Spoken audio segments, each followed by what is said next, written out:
qu'est-ce que l'excès de table selon la parole? Qu'est-ce qu'on peut comprendre que serait un excès de table par rapport à la parole, ce qu'elle mentionne? Et est-ce que jeûner est un commandement du Seigneur? Alors cette personne me dit, pour ma part, j'arrive pas à jeûner, parce que quand je le fais, c'est comme une loi que je m'impose, et je me sens pas à l'aise avec cette pratique, en fait, de m'imposer une loi. Alors suis-je alors dans ce péché de l'excès de table quand je n'accepte pas de jeûner? Jocelyn. Bon, moi, je vais répondre à la première partie de la question. Je ne vais pas tomber dans les excès, là. Fabien va parler du jeûne ensuite. Mais moi, j'aimerais parler de cette expression excès de table, puisque si on regarde dans le grec le mot komos, komos, ça vient du mot komus, qui est le nom d'un dieu. C'est le dieu de la fête, c'est le dieu de la grande fête. D'accord? Donc, les excès de table, le mot excès de table ici est loin de la deuxième assiette qu'on prend. Hein? C'est beaucoup plus la fête avec tous ses excès, l'alcool, les bruits, les injures, les obscénités, les danses. Et les excès de table, ça parle de se lancer dans se vautrer dans cet esprit, dans cet état d'esprit très mondain. Et c'est ce que la parole de Dieu condamne par ce mot komos. Hein? Donc, ce n'est pas juste l'excès de nourriture, c'est beaucoup plus que cela. Hein? C'est l'ivresse, c'est toute cette fête, toute cette obscénité, avec toutes les choses qui viennent avec. D'accord? Donc, ça, c'est une chose. Maintenant, concernant le jeûne, bien sûr, je pense que le frère Fabien va pouvoir nous parler un peu là-dessus. C'est pas du tout, hein, Fabien, c'est pas un commandement du Seigneur. Alors, avant que Fabien enchaîne, déjà, on peut rassurer cette personne que le fait de ne pas jeûner ne signifie pas qu'il est en train de tomber dans l'excès de table. Donc, je crois que ça, déjà, on a établi la chose. Oui, ben oui. Oui. Alors, tout à fait. Fabien, Oui. peut-être tu peux éclairer cette personne. Oui. Il n'arrive pas à jeûner. Et Tout est-ce à que fait c'est les une excès. loi? Voilà. On est tout à fait le contraire de l'excès dont je ne parle ici. Eh bien, Jésus aborde cette situation du jeûne. Dans Matthieu, il dit, mais lorsque vous jeûnez, alors le jeûne, ce n'est pas une obligation comme si une loi, c'est tout comme la prière qu'on vient d'en parler. C'est une marche, c'est une soif, c'est notre expression de notre cœur. Il y a quelque part où Jésus dit, mais voilà, l'époux est enlevé, maintenant, ben, nous, l'épouse, mais on jeûne. Alors, c'est un désir d'exprimer notre soif du Seigneur concernant son plan, sa volonté dans nos vies. Et alors, on se prive de la nourriture.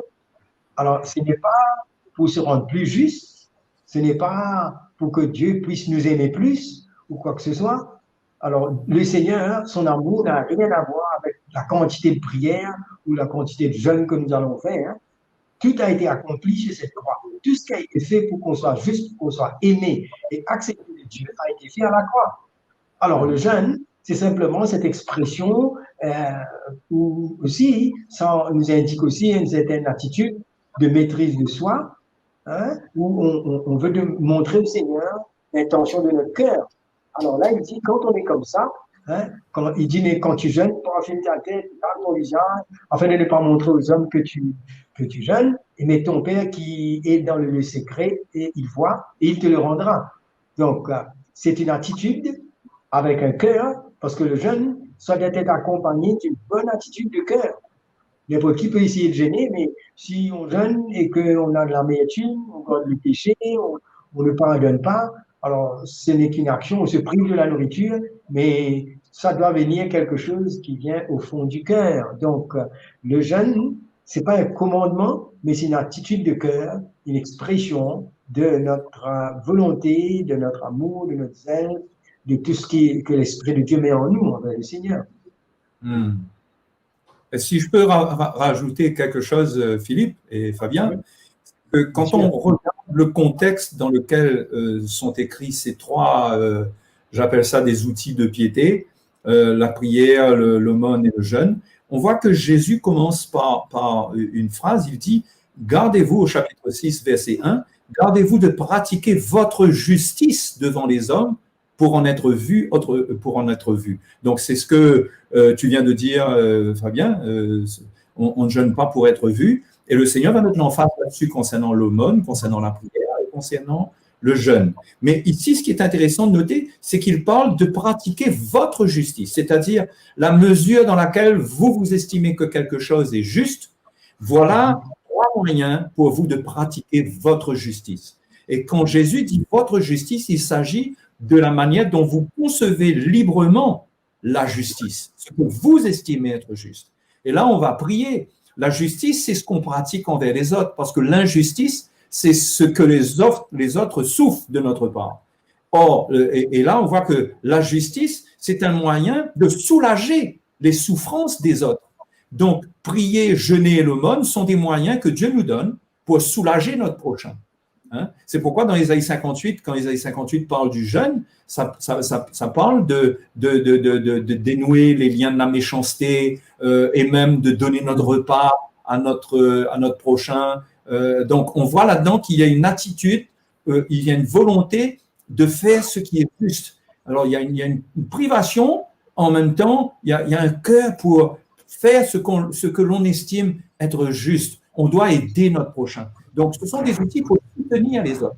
Et souvent, ça devient religieux lorsque le chrétien passe son temps à prier, à jeûner. Bon, donner, il ne va pas se donner à lui-même, mais prier et jeûner seulement pour lui-même. Or, c'est une justice qu'on pratique. C'est un don de notre vie au Seigneur et en faveur des autres. Je pense que cet aspect du jeûne avec la prière et l'aumône est intéressant à noter. Ouais. Amen.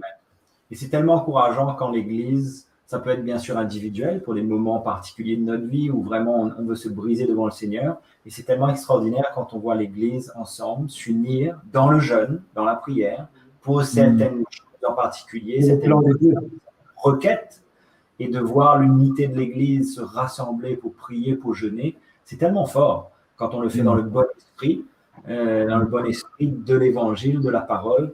C'est tellement bénéfique et vraiment ça fortifie le cœur des chrétiens, n'est-ce pas? Oui.